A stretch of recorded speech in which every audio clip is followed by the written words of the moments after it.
All right, I have like a kind of a dilemma right now. Basically, I've made these long form videos where I do a challenge and I like do it for a month. I make the video over the whole month and edit it the whole time. And then finally, after all of that work, I release it. And then after I do that, I'm useless for a month while I like recoup from all the strain of putting like all of my energy into that one thing. And I feel like those are some of my best pieces of content I've ever put out, but they don't even get many more views than the videos where I just throw up the camera and yap for 5 minutes. I want to do it for the quality. There's not really a return on it, but I think like eventually that would come. But in the meantime, I need to keep myself uploading consistently because consistency is favored by almost all social media platforms. And then like these videos have actually come from like doing one of those challenges because I felt like there was times when I didn't quite expand as much upon like a certain subject as I wanted to for the sake of like it already being a long video. What I've decided to do is do a long-term challenge, but do short-term content every couple days while I'm doing the challenge. And then at the end, I could go back and use all that footage to make a long-form video if I want to. Yeah.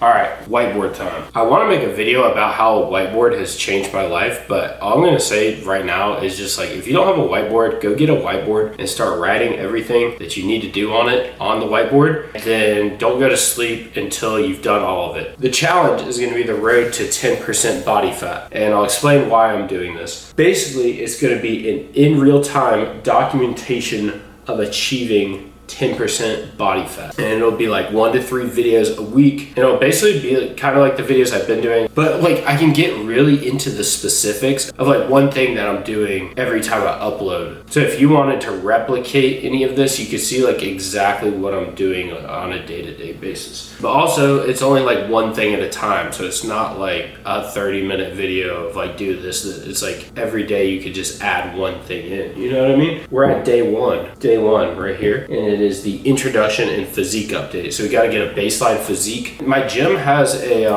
like a body fat percentage scanner, and I did that, and it said I'm sitting at around like 13.2% body fat, which I think is a little low, but we'll just base it off of the scanner. Like we're gonna go until 10% body fat on the scanner and see what that looks like. If I lose 3% body fat, I think that'll look visually very different. Even if it's not like perfect, like actually 10%, like technically, it doesn't really matter. And then once we get there, if we like look at it visually, it's like, oh, you don't look 10%, then we can keep going. The reason I'm doing this is because last month in August, I gained like over 10 pounds. I don't know if you saw the video where I like moved into the new apartment and the roof was leaking. When it rains in here, the roof on the wall is not attached, so all the water just slides into the gutter and then it overflows into the house. So if you see my pots and pans right here. But I think that whole experience and like having to like find a new apartment so fast and yada yada yada,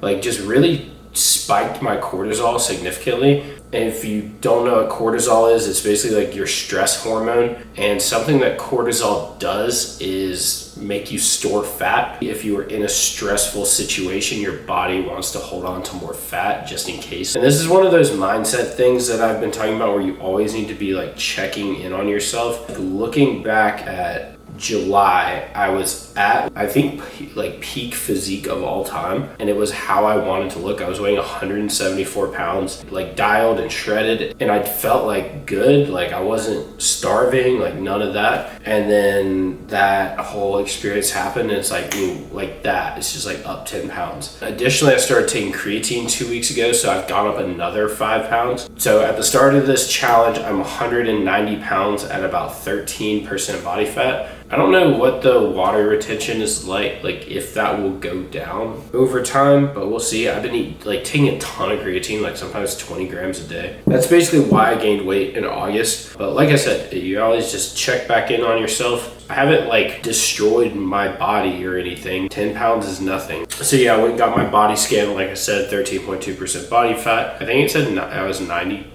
pounds of lean mass. I'm curious to see if I can get a little gain in muscle mass while I'm doing this and try and recomp a little bit. We'll see.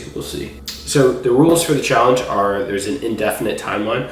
So this can go on forever until I actually achieve it. What I want to do to start is see how far I can get without tracking calories. 10% body fat should not like crash your hormones or do anything crazy to you if you don't like starve yourself to get there. I just think my hunger signals should be sufficient indicators of like if I'm eating too much or too little. I think as long as I maintain like a high baseline of activity and don't overeat, I could drop down to this without tracking. But if that is not the case, then we'll end up tracking later on. The only dietary restriction I'm gonna put on myself is no fried food, no processed grains, no added sugar, and no alcohol. I just started bartending actually, so like no alcohol at all is going to be very difficult this month, but I'm gonna do the best that I can not to drink. And if I do have a drink, like definitely not to have a lot of drinks,